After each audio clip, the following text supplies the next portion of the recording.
Assalamualaikum warahmatullahi wabarakatuh. Waalaikumsalam warahmatullahi wabarakatuh. Selamat pagi semuanya. Pagi. Tak kenal maka saya, maka perkenalkan kami dari kelompok 12 yang beranggotakan saya sendiri, Devil Handi sebagai moderator dan Perkenalkan, nama saya Salsabila Putri dengan NIM A1B12402.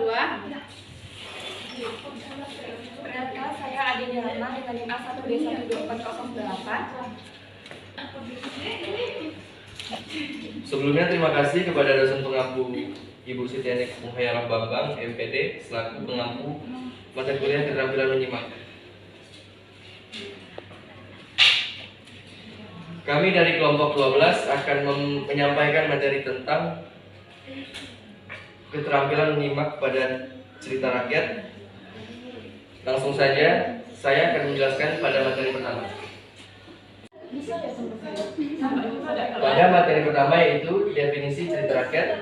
Cerita rakyat yaitu cerita yang diwariskan secara turun-temurun dari satu generasi ke generasi berikutnya, baik secara lisan maupun tertulis. Selanjutnya pada materi kedua akan dijelaskan pada saudari Salsabila Putri. Baik, saya akan menjelaskan tentang ciri-ciri cerita rakyat. Yang pertama, dituturkan secara lisan. Nah, ini maksudnya cerita rakyat ini dituturkan secara lisan, bukan tulisan, karena diceritakan dari mulut ke mulut dari suatu generasi ke generasi lainnya. Yang kedua, disampaikan secara turun-temurun. Cerita rakyat ini diwariskan dari generasi ke generasi lainnya melalui orang tua, biasanya dari anak ke cucu dan seterusnya. Cerita rakyat ini terus berdampingan di tengah masyarakat. Yang ketiga, memiliki sifat tradisional. Nah, ini karena mencerminkan tradisi dan budaya masyarakat lainnya. Nilai, norma, dan kebiasaan dalam cerita mencerminkan pandangan atau cara berpikir masyarakat di masa lampau. Yang ketiga, mengandung nilai luhur kemasyarakatan. Cerita rakyat ini mengajarkan nilai-nilai moral dan budi pekerti yang baik seperti kejujuran, keberanian, dan ketekunan. Bertujuan mendidik masyarakat sesuai nilai-nilai luhur yang dihargai masyarakat. Yang kelima, tidak diketahui siapa penciptanya karena cerita rakyat ini tersebut sudah lama dan diceritakan dari turun-temurun, dari mulut ke mulut, dan tidak ada yang tahu siapa penciptanya. Selanjutnya, nilai-nilai yang ada dalam cerita rakyat. Yang pertama itu nilai budaya. Nilai budaya ini mencerminkan adat istiadat, tradisi, dan kebiasaan suatu masyarakat. Seringkali menggambarkan cara berpakaian, bahasa, tarian, atau makanan khas yang merupakan bagian dari budaya tersebut. Dan kedua, nilai moral. Cerita rakyat ini sering mengajarkan nilai moral, kejujuran, keadilan, keberanian, dan kesetiaan. Pesan moral ini bertujuan untuk membimbing masyarakat, misalnya tokoh yang jujur akan mendapat ganjar, sementara curang atau jahat akan dapat hukumannya. Yang ketiga, nilai agama. Nilai agama ini mencerminkan ajaran agama yang dianut masyarakat. Nilai bisa dampak dalam bentuk tokoh saat beribadah atau doa atau adanya kuasa Tuhan yang mendukung tokoh utama. Dengan demikian mengajarkan rasa syukur, ketakwaan, dan kedekatan dengan Tuhan. Yang keempat, nilai pendidikan. Cerita rakyat ini mengandung nilai pendidikan atau pelajaran yang dapat dipetik oleh pendengarnya. Bisa berupa pelajaran kehidupan atau kehidupan sosial maupun pengalaman-pengalaman berharga. Misalnya pentingnya bekerja keras atau tentang akibat buruk dari sifat yang malas atau ceroboh. Yang kelima, nilai-nilai estetika. Ini berkaitan dengan bahasa, gaya penceritaan, dan unsur seni yang ada dalamnya. Yang keenam, yang terakhir, nilai sosial. Ini menerima interaksi antar anggota masyarakat seperti kerjasama, tolong-menolong, dan kebudayaan sosial. Terima kasih.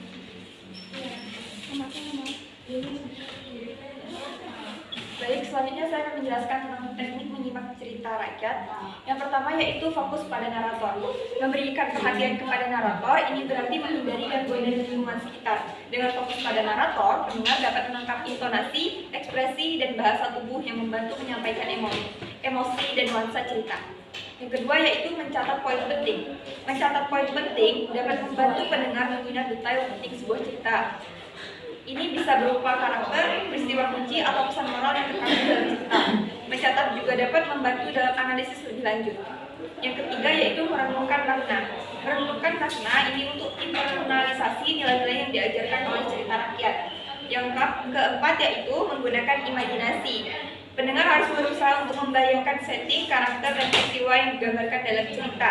Penggunaan imajinasi membantu dalam memahami konteks budaya dan cerita. Selanjutnya yaitu hal-hal yang harus diperhatikan dalam menyimak cerita rakyat. Yang pertama itu konsentrasi.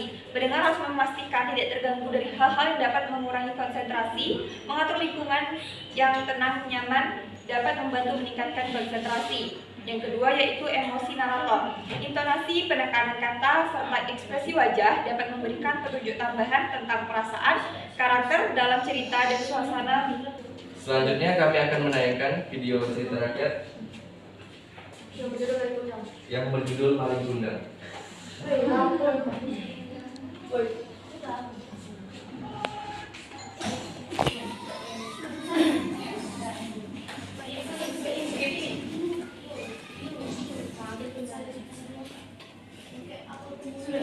Legenda Maling Kundang. Alisa di pesisir pantai dipersonalkan dan hanya pacarnya bernama Maling Kundang. Sejak suaminya meninggal, Ibu Maling bekerja keras untuk menjadi tulang punggung keluarga.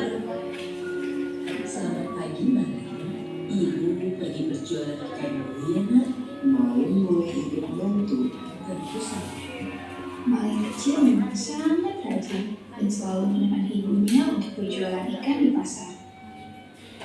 Ikan segar. Ayo Bu, silahkan dibeli ikan segarnya. Meskipun masih kecil, Maling sangat pandai dalam berdagang. Bu, saya mau beli 1 kilo ya ikannya. Saya juga 1 kilo ya Bu. Iya, sebentar ya, Bu. Ibu pasti lelah seharian berjualan di pasar. Melihat ibunya yang tergolek lemah membuat tekad Maling semakin kuat untuk merantau ketika ia dewasa nanti.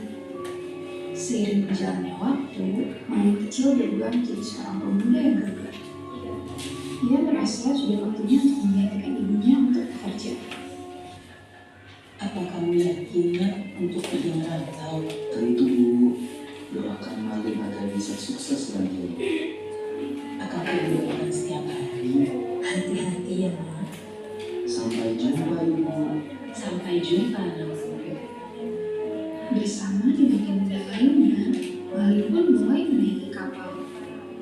Sang ibu mulai merelakan anak sematawayangnya itu untuk pergi merantau. Kapal yang membawa Maling pun telah pergi menjauh, meninggalkan ibunya seorang diri.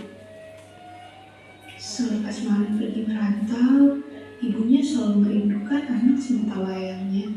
Ia selalu teringat dengan Maling saat melihat lautan. Maling, apa kabar kamu? Semoga kamu tetap sehat ya. Waktu pun berjalan, ibu Maling kian menua. Ia masih hidup seorang diri. Maling tidak pernah memberi kabar ataupun pulang.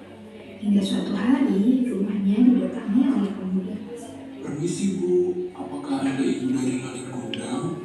Betul, saya ibu dari Maling Kundang. Maling saat ini menjadi saudagar kaya Bu. Kabarnya esok pagi dia bersama dengan saudagar lainnya akan berkunjung ke sini. Maling anakku, terima kasih ya, Nak. Pagi pun tiba. Ibu Maling segera berlari ke pelabuhan untuk menyambut anaknya. Maling anakku, aku sangat merindukanmu, Nak. Teriakan sang ibu mampu membuat teman-teman Maling kaget. Mereka pun bertanya keheranan. Oh, bukan orang tua Maling kayak rakyat. Apakah dia bentar Ibu Maling? Kau siapa? Aku tidak pernah punya ibu kecil dan miskin sepertimu. Tidak disangka, Maling pun tidak mengakui ibunya. Saat ibunya mendekat, Maling segera mendorong ibunya hingga terjatuh. Maling, kenapa kau berubah, Nak? Ia segera pergi meninggalkan ibunya yang tengah menangis. Ibunya sangat kecewa dengan Maling. Ia segera mengangkat tangannya untuk berdoa. Jika dia menemukan aku, tolong berikan keadilanmu. Sesaat setelah berdoa, langit yang tadinya cerah menjadi gelap, tanda akan terjadinya. Baik, dari video cerita rakyat yang kami tampilkan tadi, apa pesan moral dari kalian?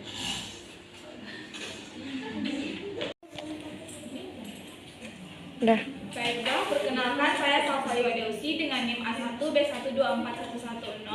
Dari video Dongeng Maling Kundang tadi, saya menemukan beberapa pelajaran moral, yaitu seorang anak yang sukses itu tidak luput dari kerja keras orang tuanya, bagaimana orang tuanya mengusahakan yang terbaik untuknya, dan bagaimana orang tuanya melangitkan doa-doa yang baik untuk anaknya. Akan tetapi seorang anak tersebut tidak lupa akan hal itu.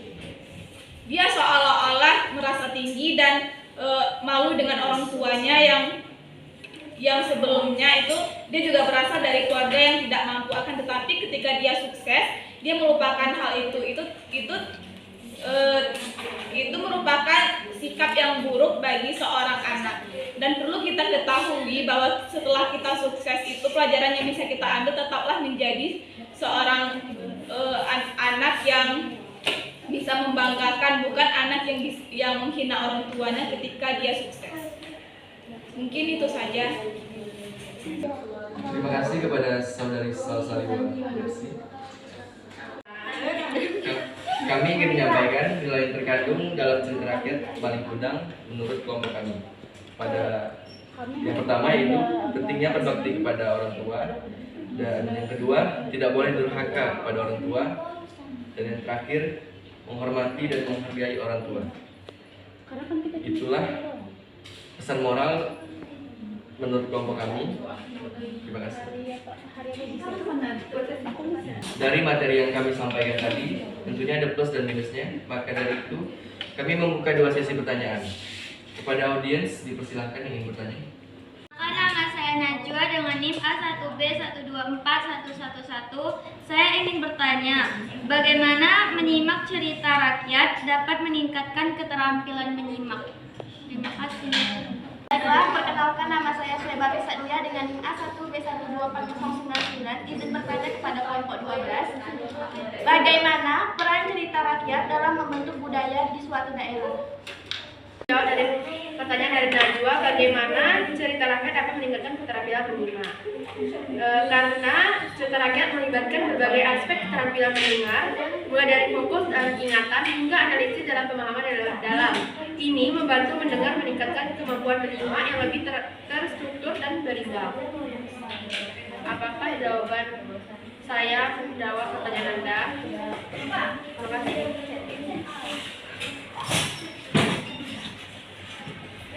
Baik, di sini saya akan menjawab pertanyaan yang kedua. Bagaimana peran cerita rakyat dalam membentuk budaya dalam suatu daerah? Peran cerita rakyat dalam membentuk budaya dalam suatu daerah itu karena yang pertama pewarisan nilai dan moral. Cerita rakyat seringkali mengandung nilai-nilai dan moral etika yang diajarkan kepada generasi berikutnya melalui kisah-kisah. Masyarakat dapat menyampaikan pesan tentang kebaikan, kejujuran, keberanian, dan pentingnya menjaga hubungan sosial. Yang kedua yaitu karena cerita rakyat juga mengandung identitas budaya. Cerita rakyat menjadi bagian integral dari identitas budaya suatu daerah. Mereka mencerminkan tradisi, kepercayaan, dan cara hidup masyarakat. Melalui cerita-cerita ini, orang-orang dapat mengenali dan merayakan warisan budaya mereka. Yang terakhir yaitu pelestarian bahasa. Karena cerita rakyat seringkali dituturkan dalam bahasa daerah, membantu melestarikan bahasa tersebut dengan mendengarkan dan menceritakan kembali cerita rakyat, masyarakat dapat menjaga penggunaan bahasa lokal. Maka jawaban saya menjawab pertanyaan Anda. Terima kasih.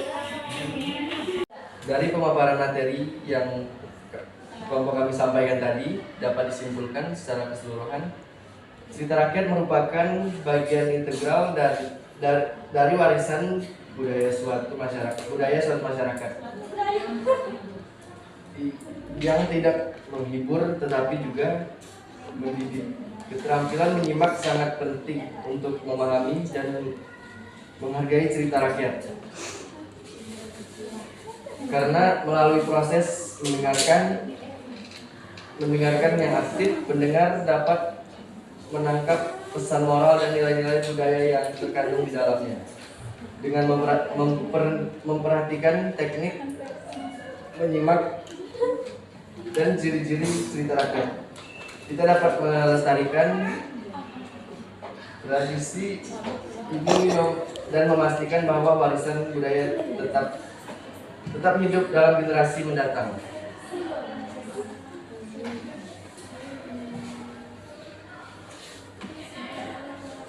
Saya kira presentasi pada pagi hari ini sudah cukup. I think is eating. Thank you for everything. Wassalamualaikum warahmatullahi wabarakatuh.